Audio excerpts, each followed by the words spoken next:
Dad प्रसाद लीजिए। बेटा, तुम खुद आज मंदिर गए थे? और नहीं तो क्या, देख नहीं रहे मेरी बेटी के माथे पे चमकता हुआ तिलक? देख तो रहा हूं, लेकिन यकीन नहीं हो रहा है।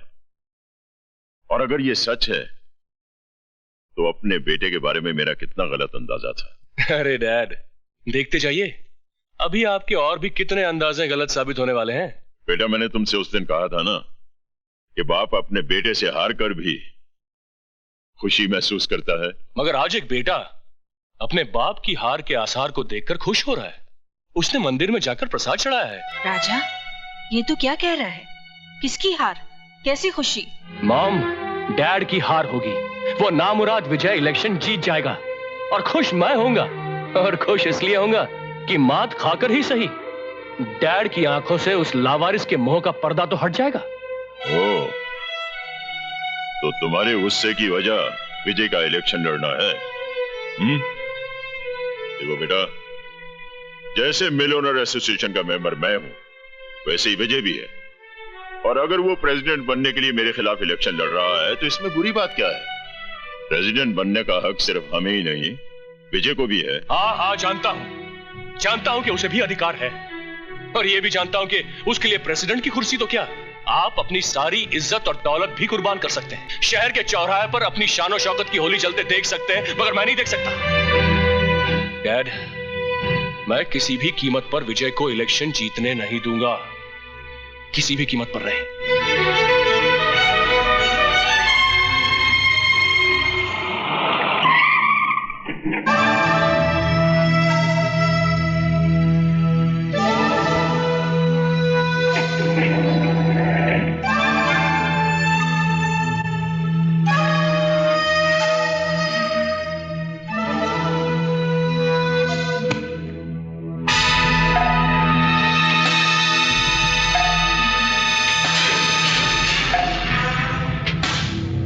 संपत ना तो फेंके हुए पैसे उठाता है और ना ही मुर्दे को सुलाता है।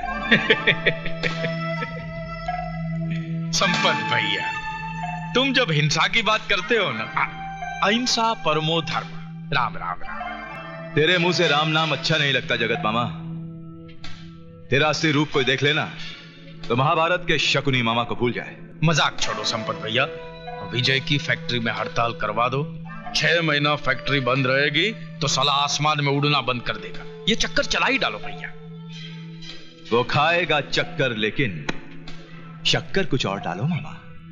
डायबिटीज नहीं होती है क्या? तुम देखते जाओ, जहां विजय जिंदाबाद के नारे लगते थे वहां विजय मुर्दाबाद के नारे लगे। जय हो, जय हो, जय चलो। विजय कुमार, विजय कुमार, विजय कुमार, विजय कुमार, विजय कुमार, मजदूरों का दुश्मन विजय कुमार, विजय कुमार, विजय कुमार, मजदूरों का दुश्मन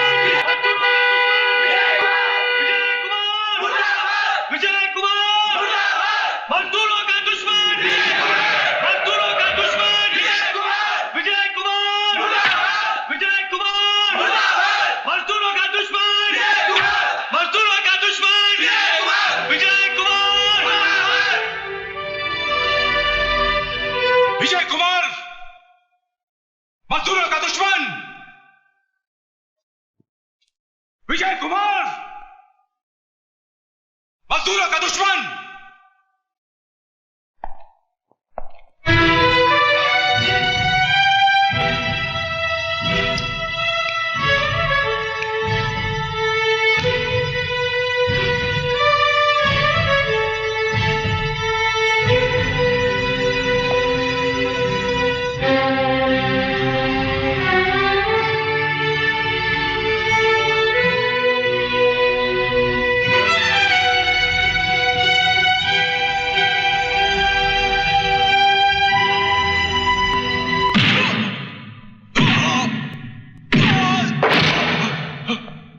संपत, तुम जैसे लीडरों को गोली मार देनी चाहिए, क्योंकि तुम इनकी जिंदगियों को लीड ही नहीं करते बल्कि लीड बना देते हो। ये बेचारे फैक्ट्री और मिलों को ताला लगवाकर खुद तो भूखे मरते ही हैं, साथ में अपने बाल बच्चों को भी भूखा मारते हैं। उठा के फेंक दो इसे बाहर। और आइंदा कभी ये फैक्ट्री के करीब नजर भी आया तो इसके हाथ पांव का साइज छोटा कर देना।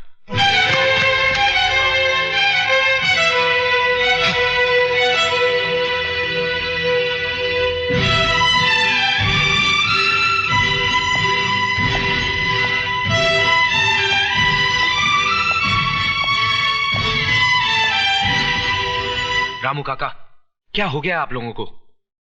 रहमान चाचा, आप ही बताइए, जिनकी गोद में मैं खेल कूद कर बड़ा हुआ, उन्हीं के हाथों को काटूंगा क्या? मैं आप लोगों की तरक्की रोकूंगा नहीं, बल्कि बढ़ाऊंगा। आप इस कंपनी के नौकर नहीं, बल्कि बराबर के हिस्सेदार हैं। ये देखिए कोर्ट के पेपर्स, हम सब इस कंपनी के बराबर के हिस्सेदार हैं। बेटा हमें माफ कर दो। अरे आपको तो हक है कि अगर मैं कोई गलती करूं तो मेरा कान पकड़िए और मेरे मुंह पे थप्पड़ मारिए, जैसे बचपन में मारते थे। हम ऐसी गलतियां कभी नहीं करेंगे, सब कसम खा रहे हैं हम। ठीक है, आप लोग चलिए। Vijay Kumar, Vijay Kumar,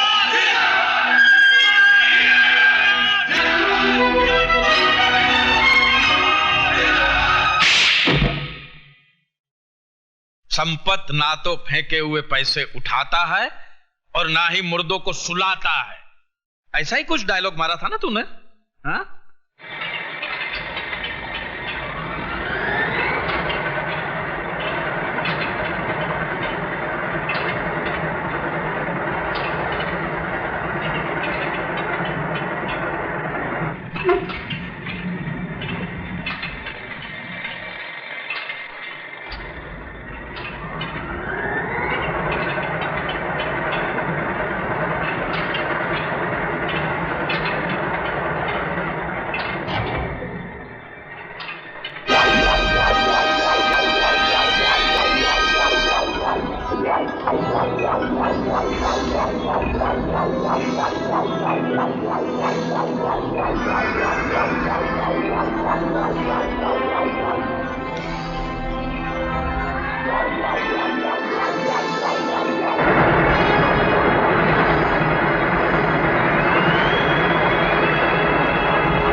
excuse me sir, no photographs please. क्या आप बता सकते हैं ये एक्सीडेंट कैसे हुआ?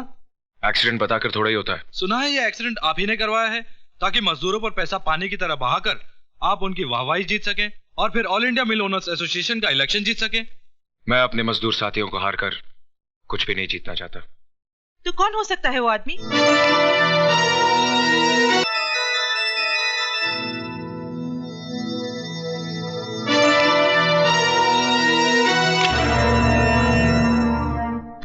मेरा लेटर कहाँ है?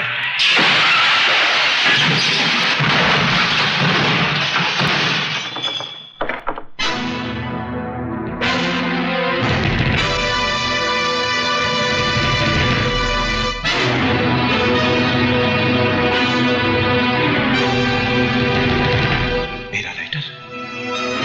इसी लेटर की तलाश थी ना? जिसकी मुझे तलाश थी वो तो खुद मेरे पास आ गया। अब तू बचकर नहीं जाएगा। कसम अंगूर की बेटी की, आज मैं तुझे पी पी कर मारूंगा। शराब पीने से गीदड़ शेर नहीं बन जाता।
साहब। चलो। जैसा कि आप सभी जानते हैं, प्रेसिडेंट के इलेक्शन के 2 उम्मीदवार, एक है मिस्टर विजय कुमार और दूसरे मिस्टर सीके ओबरॉय। दोस्तों, अब मैं मिस्टर विजय कुमार से गुजारिश करूंगा कि वो अपने विचार प्रकट करें। आइए मिस्टर विजय कुमार, प्लीज। साथियों, मैं अपने बारे में क्या कहूं, सब कुछ तो जानते हैं आप। जमीन से उठने की कोशिश की, कर रहा हूं और मरते दम तक करता रहूंगा। अपनी आइडेंटिटी, अपनी पहचान बनाने के लिए दिन रात जूझ दूंगा। साथियों, जो आज तक अपनी पहचान ना बना पाया हो, वो आप लोगों की पहचान क्या बनाएगा। इसीलिए ऑल इंडिया मिल ओनर्स एसोसिएशन का प्रेसिडेंट उसी आदमी को बनाना चाहिए जो देश में इस इंडस्ट्री को बढ़ावा दे सके, और उनका नाम है मिस्टर सीके ओबरॉय। इसलिए इस इलेक्शन से मैं अपना नाम वापस लेता हूं। आज मैं जवान हो गई हूँ, फिर से पहलवान बन गई हूँ। आया भांजे, आया भांजे। इनका लंगोर तो अखाड़े में उतरते ही ढीला पड़ गया। अरे मामा, ये अखाड़े में उतरे कहाँ, ये तो अखाड़ा छोड़ के भाग गए। राजा बाबू, आपके डैडी की जीत की खुशी में क्यों ना आज जश्न मनाया जाए? जश्न तो हम मनाएंगे ही, लेकिन डैडी के जीतने की खुशी में नहीं, दुश्मन के हारने की खुशी में।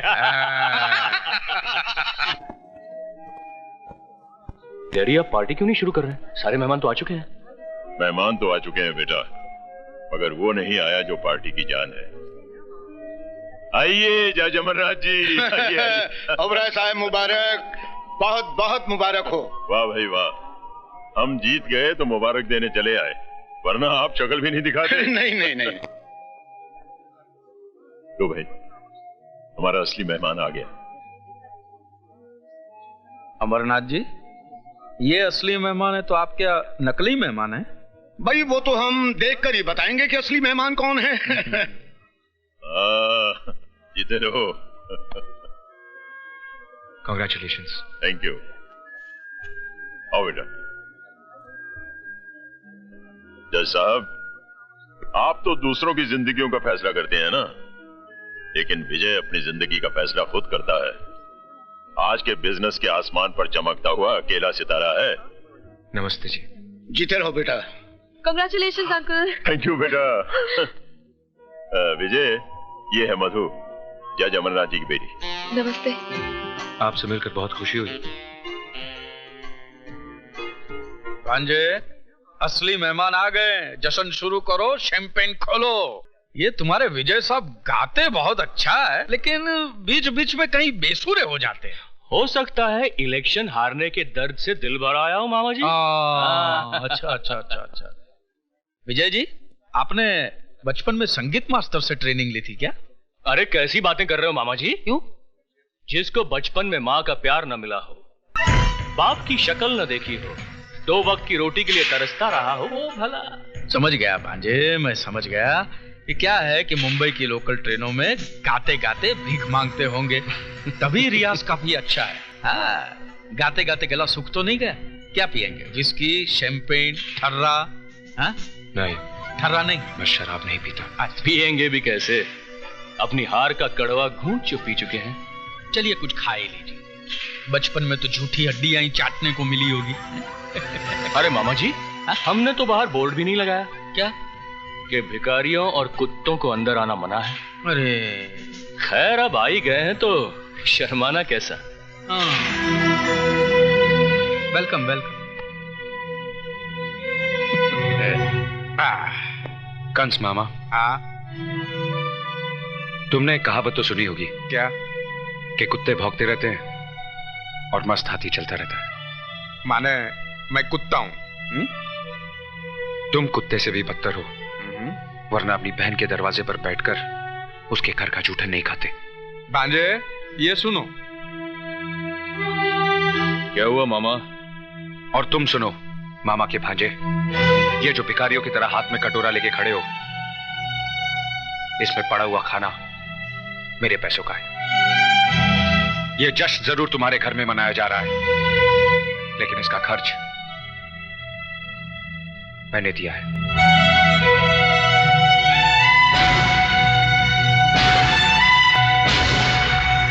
मैनेजर साहब,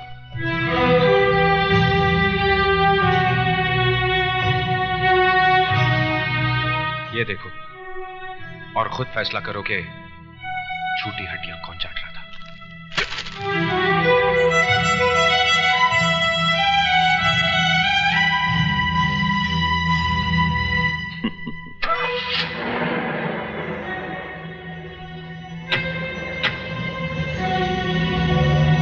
अरे, ये विजय को चला गया।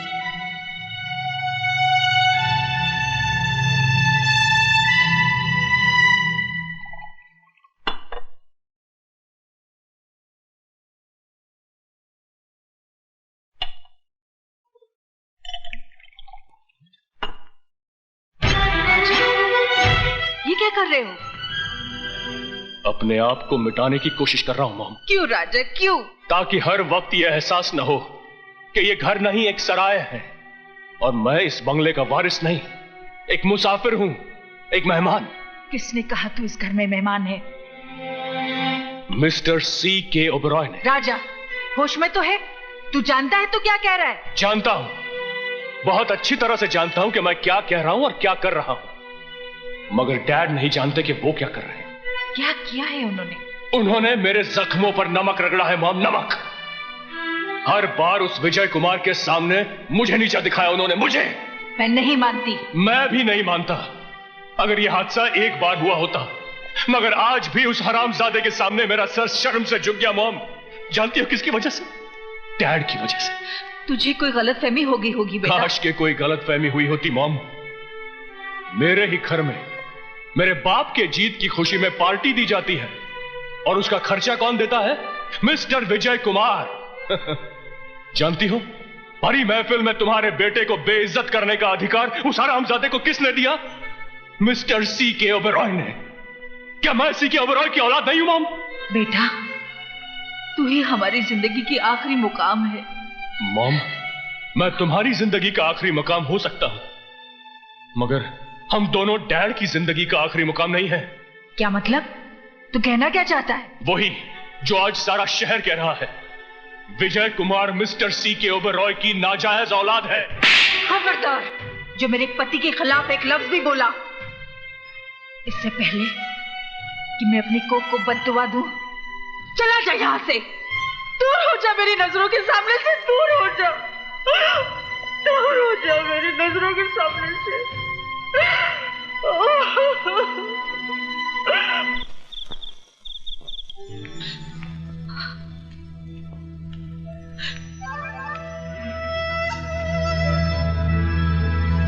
ये तुमने अच्छा नहीं किया बहन। जख्मों पर मरहम रखने के बजाय उस पर नमक रगड़ दिया ताकि नासूर बन जाए। तो और क्या करती? जानते हो राजा ने इनके बारे में क्या कहा?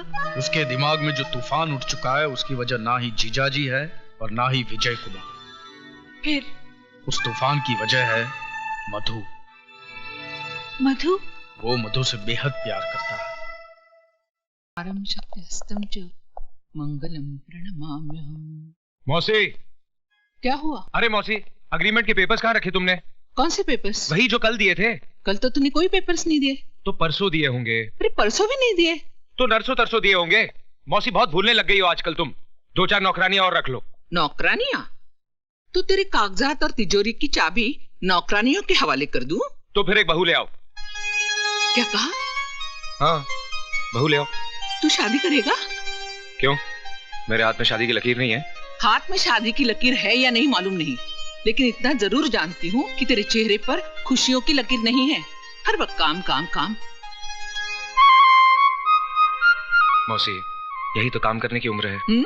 काम करने की, शादी भी करने की। लड़की देख रखी है क्या? हाँ। हाँ? कौन है? जस्टिस अमरनाथ की बेटी। भाई साहब, मधु को हमारी झोली में डालकर आपने हमें दोनों जहां की खुशियां दे दी है। आपका ये उपकार मैं कभी नहीं भूलूंगी। इसमें उपकार की क्या बात है बहन जी? विजय जैसा लायक लड़का तो नसीब वालों को मिलता है। अच्छा, चलती हूँ। नमस्ते। नमस्ते बहन जी।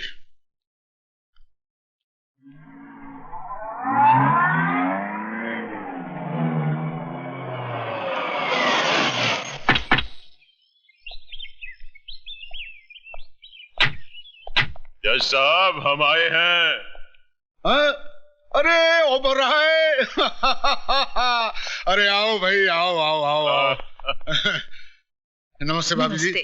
आज इस गरीब की कैसे याद आ गई? यहाँ इसलिए कि हम आपको और गरीब बनाने आए हैं। ओ अच्छा अच्छा भाई, मेरी जायदाद तो ये कानून की किताबें हैं, इन्हें ले जाके अमीर बनना चाहते हो तो बन जाओ। हम तो वो किताब लेने आए हैं जज साहब जिसे आपने अलमारी में सजा कर नहीं बल्कि अपने दिल में छुपा कर रखा हुआ है।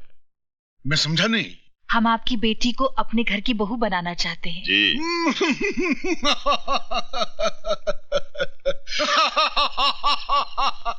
क्या बात है भाई, यूं बावलों की तरह हंसे क्यों जा रहे हो? अरे भाई हंसू नहीं तो क्या करूं? मेरी 30 साल की जिंदगी में ये पहला मुकदमा आया है। फैसला किसके हक में करूं ये मेरी समझ में नहीं आ रहा है। हम कुछ समझे नहीं। अरे ओबराय, मधु के लिए एक ही दिन में दो रिश्ते आए। दूसरा रिश्ता किसका आया है? भाभी जी वो विजय का। विजय? हाँ विजय। अरे भाई ओबराय, ये देखिए रस्म का सामान। भाई अमरनाथ, तुम फौरन मधु की शादी विजय से कर दो। हम दोनों डैड की जिंदगी का आखिरी मुकाम नहीं है। हम राजा के लिए कोई दूसरी बहू ढूंढ लेंगे, लेकिन तुम्हारी बेटी के लिए विजय से अच्छा कोई दूल्हा हो ही नहीं सकता। जानती हो, बड़ी महफिल में तुम्हारे बेटे को बेइज्जत करने का अधिकार उस हरामजादे को किसने दिया? Mister C.K. ओबेरॉय ने। आज का दिन मेरी जिंदगी का सबसे खूबसूरत दिन है। ऐसा लग रहा है कि विजय की नहीं, मेरे अपने बेटे की शादी है। Vijay Kumar mister C.K. ओबेरॉय की नाजायज औलाद है। मैं तो विजय की शादी पर ऐसा नाचूंगा जैसे वो मेरा अपना ही खून हो।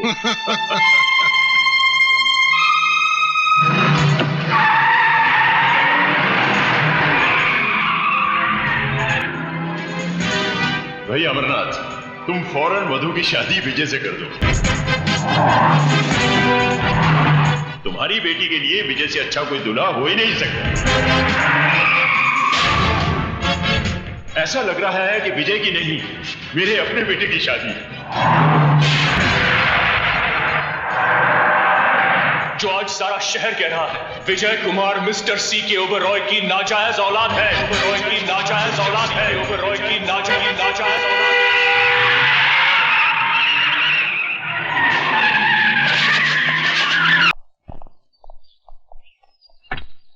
वैसे सिर पर मामूली से चोट लगी है, चिंता की कोई बात नहीं है। You're lucky. Okay. See you, Mr. Thank you, doctor.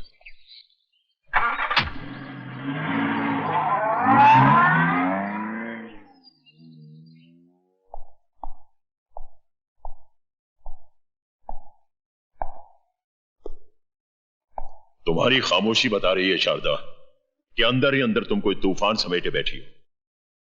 अरे भाई कुछ तो बोलो शारदा। कुछ बोलने के लिए बाकी ही नहीं रहा। उफ़, राजा की जिंदगी में मधु नहीं आएगी तो कहीं राजा।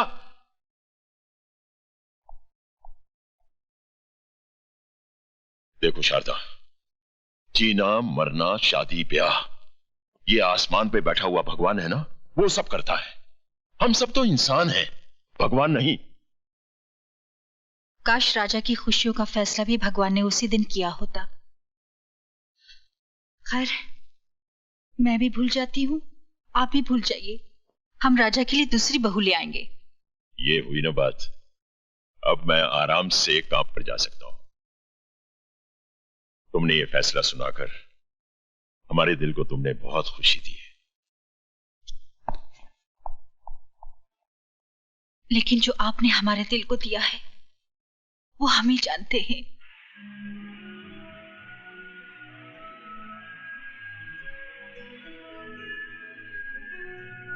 अपनी शादी के मेहमानों की लिस्ट बनाई तुमने?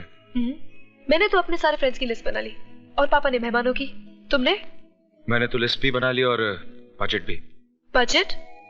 अब देखो ना, शादी में हजारों मेहमान शरीक होंगे, कम से कम 40-50 लाख रुपए तो लग ही जाएंगे। इसलिए तुम भी उन्हीं मेहमानों को बुलाना जो लिफाफा लेकर आए। लिफाफे के चक्कर में मत जाना मिस्टर। क्यों?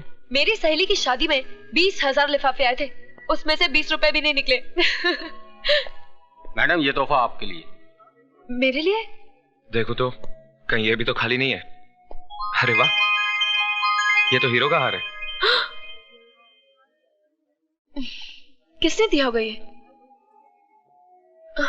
लेडीज एंड जेंटलमैन, आज की शाम हमारे बीच एक ऐसा हसीन जोड़ा बैठा है जो मंगनी की रस्म को पार करके शादी के मंडप पे कदम रखने वाला है। मैं चाहता हूं मेरे साथ आप भी उन्हें इतनी दुआएं दें कि उनका दामन छोटा पड़ जाए। The couple is Vijay and मधु।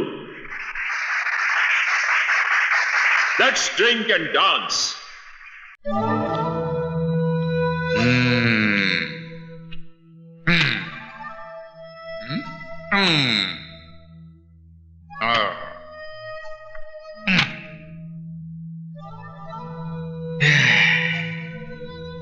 भांजे, तू फिक्र मत कर। तेरा बाप तेरे साथ नहीं तो क्या हुआ, तेरा मामा तो है, सब ठीक हो जाएगा।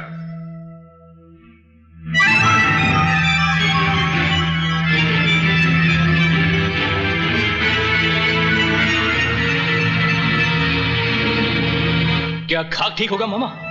ये तस्वीरें नहीं देख रहे हैं आप? देख भी रहा हूं और समझ भी रहा हूं भांजे। भांजे, दुनिया में सिर्फ 3 ही मामा खतरनाक साबित हुए हैं। एक कंस मामा, दूसरा शकुनी मामा और तीसरा ये जगत मामा।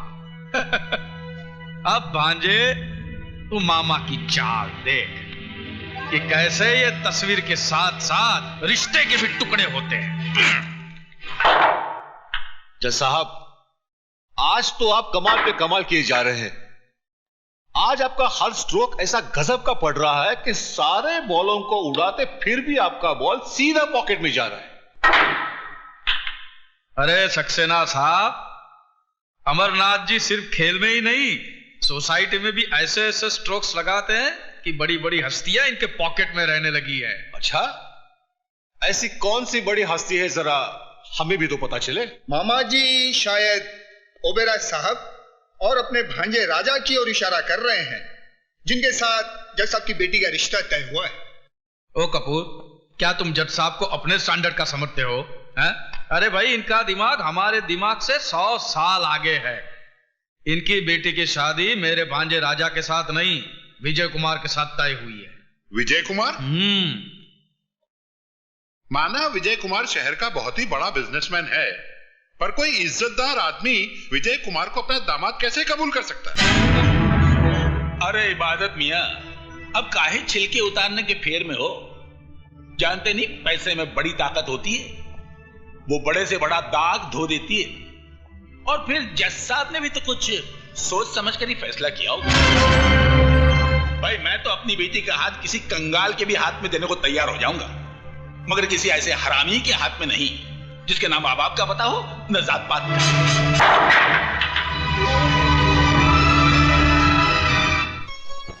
घनश्याम दास जी, ये साड़ियां आप एक तरफ रख दीजिए। ठीक है सर। और नाना भाई जी, आप इन ज्वेलरीज का बिल ऑफिस भिजवा दीजिए। विजय, दूध तो पी ले बेटा, सुबह से कुछ खाया पिया नहीं है। रुको ना मौसी, खाने पीने के लिए सारी जिंदगी पड़ी है।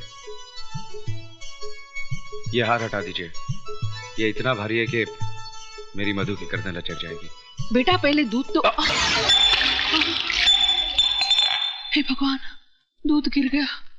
तो क्या हुआ, आसमान थोड़ा ही टूट पड़ा है। ये अपशकुन है बेटा। अरे मौसी, 20वीं सदी में रहकर तुम 13वीं सदी की बात करती हो। नाना भाई जी, मैं कपड़े बदल कर आता हूं।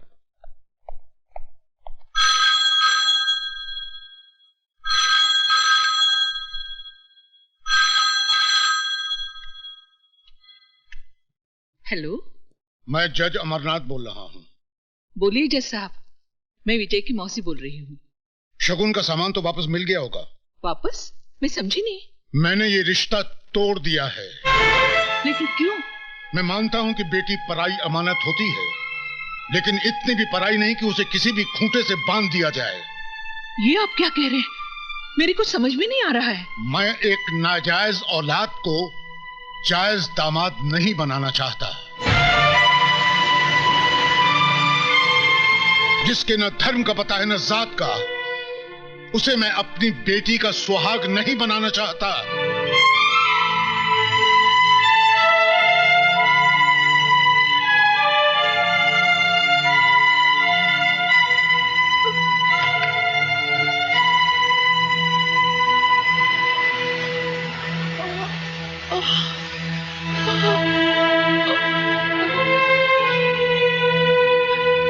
मौसी जी, ये साड़ियाँ कहाँ रख दूं? बाहर कचरे के डिब्बे में। जी तुमने सुना नहीं? ये सब उठा के ले जाओ यहाँ से, फेंक दो इन्हें घर से बाहर। मौसी, ये क्या कह रही हो तुम? मुद्दतों के बाद तो खुशी की एक किरण घर में आई है, उसे भी बाहर फेंक देना चाहती हो तुम? क्यों मौसी, क्यों? काश मैंने तुझे अपनी कोख से जन्म दिया होता। जन्म नहीं दिया तो क्या हुआ? पाला तो है तुमने।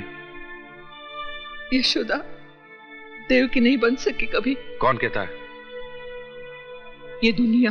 मैं नहीं मानता इसी दुनिया को। इसी दुनिया में अमरनाथ भी रहते हैं। जज साहब, क्या कहा उन्होंने? तेरी शादी मधु से नहीं हो सकती। क्यों? क्या कमी है मुझ में?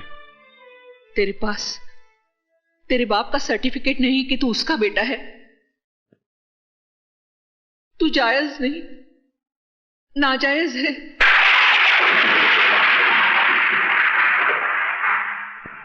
तू हरामी है।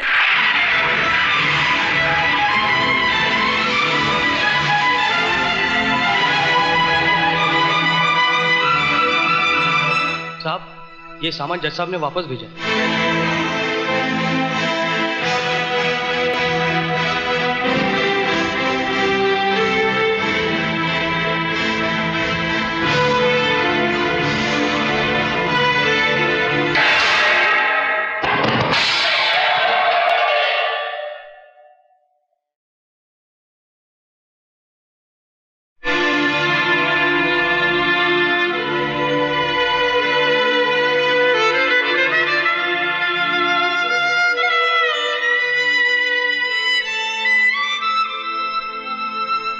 क्या सोच रहा है? सोच रहा हूं इस दूध की तरह मेरी मां की छाती से दूध का एक कतरा जमीन पे न गिरकर मेरे मुंह में गिर गया होता तो आज मुझे कोई हरामी न कहता, नाजायज न कहता। बाकी दूध का गिरना अपशकुन होता है, बहुत बड़ा अपशकुन।